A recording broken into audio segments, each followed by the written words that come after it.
बसपा प्रमुख बहन मायावती ने अचानक बुलाई बड़ी बैठक। सपा भाजपा में मचा हड़कंप। जी हाँ दोस्तों, आपने बिल्कुल सही सुना।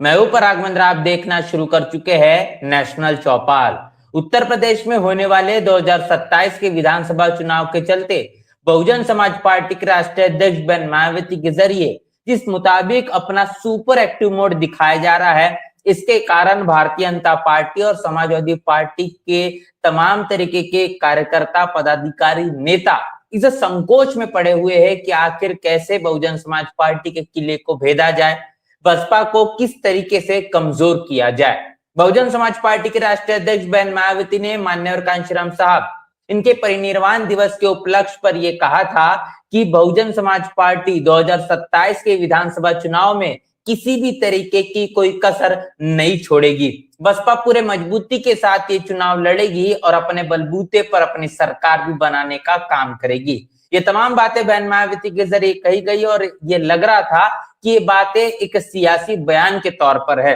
लेकिन ये फिर एक बार देखने को मिला कि बहन मायावती ने अपने जन्मदिन 15 मार्च को इन्हीं तमाम बातों को फिर एक बार दोहराने का काम किया। उसके बाद भी लग रहा था कि कहने के ये बयान सिर्फ और सिर्फ सियासी बयान ही है, लेकिन उसके बाद ये देखने को मिला कि जब 7 फरवरी आती है तो 7 फरवरी को बहुजन समाज पार्टी के राष्ट्रीय अध्यक्ष बहन मायावती के जरिए उत्तर प्रदेश के 403 विधानसभा और 75 जिलों के जिलाध्यक्ष को और 403 विधानसभा के विधानसभा प्रभारी, विधानसभा अध्यक्ष को जिस मुताबिक बुलाने का काम किया गया और एक ऐसी बड़ी बैठक, जिस बड़ी बैठक को कार्यकर्ताओं, पदाधिकारियों की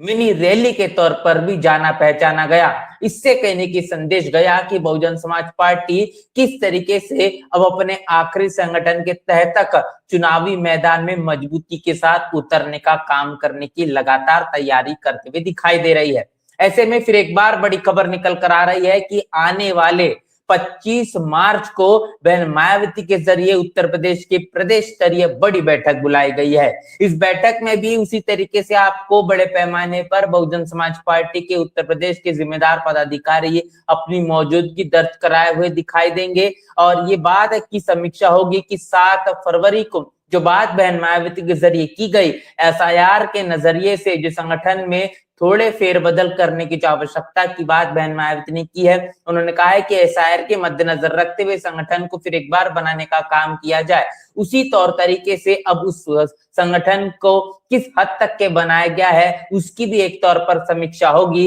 इतना ही नहीं तो बहुजन समाज पार्टी के राष्ट्रीय संयोजक आकाश आनंद किस तरीके से उत्तर प्रदेश की जमीन पर बहुजन समाज पार्टी के नीले झंडे को लेकर मतदाताओं के बीच पहुंचेंगे। उत्तर प्रदेश में बहुजन समाज पार्टी के चलाए गए 4 बार के शासनकाल को जनता के बीच जाकर उनके बीच जाकर ये बात समझाने की कोशिश की जाएगी कि जब उत्तर प्रदेश में बसपा की सरकार बनती है तो क्या कुछ होता है और भारतीय जनता पार्टी की जो सरकार चल रही है आखिर वो कैसी सरकार चला रहे हैं और समाजवादी पार्टी को जब उत्तर प्रदेश में मौका दिया गया तो आखिर उन्होंने कैसी सरकार चलाई। इन तमाम बातों को आकाश आनंद के मद्देनजर जो है वो रखा जाएगा। इसके भी कहने के नया दिशा निर्देश बहन मायावती के जरिए मिल सकते हैं। यहाँ तक कि जिला पंचायत की जो चुनाव है उस चुनाव के मद्देनजर रखते हुए बहुजन समाज पार्टी इसमें भी इसी तैयारी में भी लगी हुई है। इसी मसले को लेकर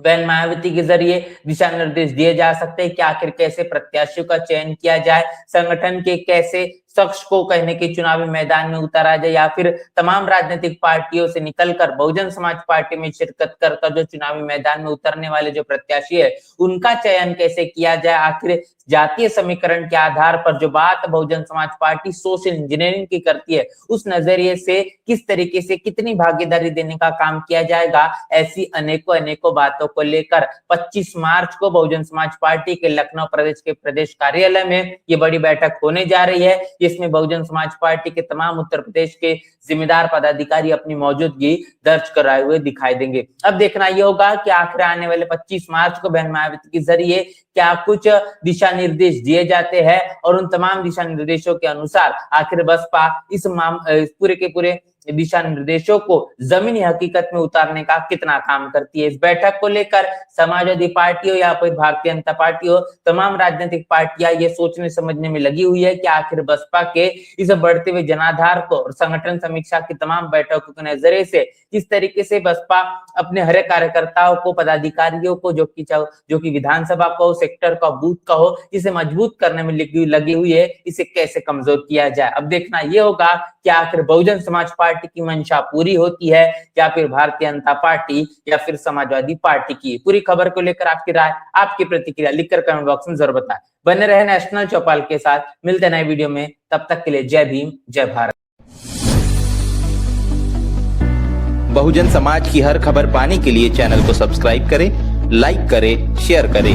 नेशनल चौपाल को बचाने के लिए ज्वाइन बटन क्लिक करके चैनल की सदस्यता लें और चैनल को आर्थिक मदद करें।